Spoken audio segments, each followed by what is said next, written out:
Olá, sejam bem-vindos a esta investigação filosófica inspirada no livro Filosofia das Virtudes. A nossa missão hoje é mergulhar de cabeça numa das perguntas mais antigas e, vamos combinar, mais pessoais de todas. O que, afinal de contas, forma um bom caráter?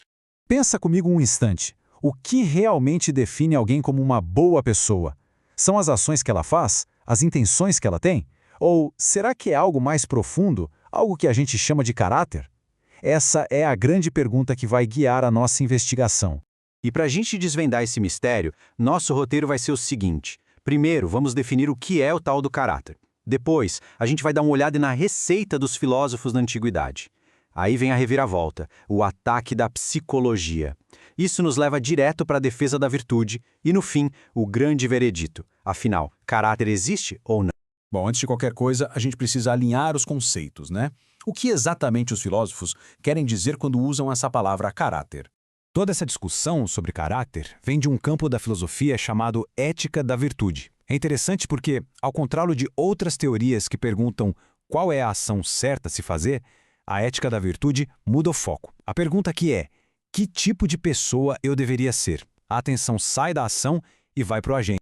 Olha só, aqui fica bem clara a diferença. Enquanto a deontologia se preocupa com as regras e o consequencialismo com os resultados, a ética da virtude vai na raiz da questão, o caráter de quem age.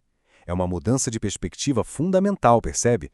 Então, o que é o caráter na prática? De um jeito bem simples, é o conjunto de qualidades que nos define, que nos diferencia dos outros. Sabe, coragem, honestidade, compaixão ou, claro, a falta delas.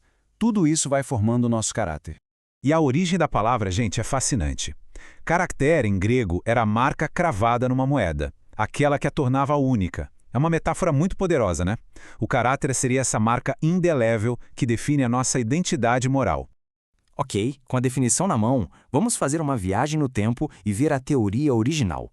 Como é que os grandes filósofos gregos enxergavam o caráter? Para gigantes como Platão e Aristóteles, o caráter não era algo que mudava com o vento, sabe? Era uma estrutura interna, estável. Eles acreditavam que a virtude é como se fosse um músculo. Ninguém nasce com ela pronta, mas ela pode ser desenvolvida com treino, com hábito. E eles já avisavam, essa jornada é longa, é difícil e, francamente, para poucos. A filósofa Iris Murdoch, que se inspirou muito em Platão, resumiu esse desafio de um jeito brilhante. Para os antigos, o grande obstáculo para ser virtuoso é o nosso próprio ego. O caminho para ter um bom caráter passaria, então, por tirar o foco de si mesmo e começar a contemplar o que é bom no mundo. Por séculos, essa visão dos antigos reinou absoluta. Mas aí, no século XX, a história teve uma reviravolta e ela veio de um lugar bem inesperado: a psicologia social. E se toda essa ideia de ter traços de caráter estáveis, tipo ser uma pessoa honesta ou corajosa, não passar de uma grande ilusão? Essa foi a pergunta bombástica que os psicólogos começaram a jogar no ar. Pois é, os psicólogos sociais, armados com seus experimentos, começaram a defender uma ideia radical. O que realmente determina como a gente age não é um tal de caráter interno, mas sim a situação em que a gente se encontra. O experimento de Milgram é talvez o exemplo mais famoso e chocante disso. Nele, pessoas comuns como eu e você foram capazes de infligir o que elas achavam que era uma dor terrível em outra pessoa, simplesmente porque estavam obedecendo a uma figura de autoridade. O poder da situação pareceu esmagar qualquer traço de caráter. E não parou por aí. Em outro estudo famoso, seminaristas que estavam indo dar uma palestra sobre a parábola do bom samaritano passaram por cima de uma pessoa caída precisando de ajuda. O fator decisivo? Apenas se eles estavam com pressa ou não. Um detalhe bobo da situação pareceu anular completamente a compaixão. Com essas evidências, o caso parecia encerrado, né? Parecia que o caráter era uma ilusão, mas os filósofos não entregaram os pontos tão fácil. Vamos para a próxima fase da nossa investigação, a defesa da virtude. A primeira linha de defesa é surpreendente, porque eles foram buscar a resposta lá atrás. O próprio Aristóteles, como a gente vê nessa situação, já dizia que a virtude é rara. Ele afirmava que a maioria das pessoas não age bem por honra, mas por medo da punição.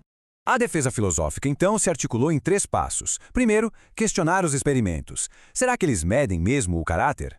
Segundo, reinterpretar os resultados. No caso de Milgram, por exemplo, talvez não tenha sido falta de compaixão, mas um excesso de obediência. E o terceiro e principal argumento, os experimentos não refutam o caráter, eles apenas confirmam o que os antigos já sabiam, a verdadeira virtude sempre foi algo raro. E assim chegamos ao momento do veredito. De um lado, os experimentos da psicologia, do outro, a defesa da filosofia. E agora?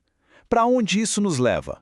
Essa tabela aqui resume bem o campo de batalha. Para a filosofia, o caráter é esse traço interno, estável e raro. Para os psicólogos situacionistas, o comportamento é ditado por fatores externos, e a ideia de caráter não passa de uma ilusão. Parecem duas visões que não têm como conversar.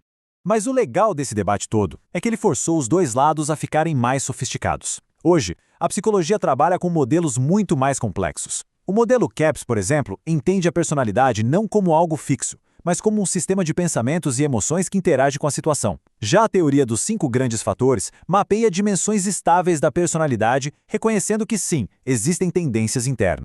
E numa reviravolta muito interessante, a psicologia moderna está cada vez mais de olho naquelas mesmas qualidades que preocupavam os filósofos. O modelo Hexaco, por exemplo, adicionou uma 6ª dimensão aos 5 grandes chamada honestidade e humildade, focando justamente nos aspectos morais. Parece que no fim, os dois campos estão se aproximando.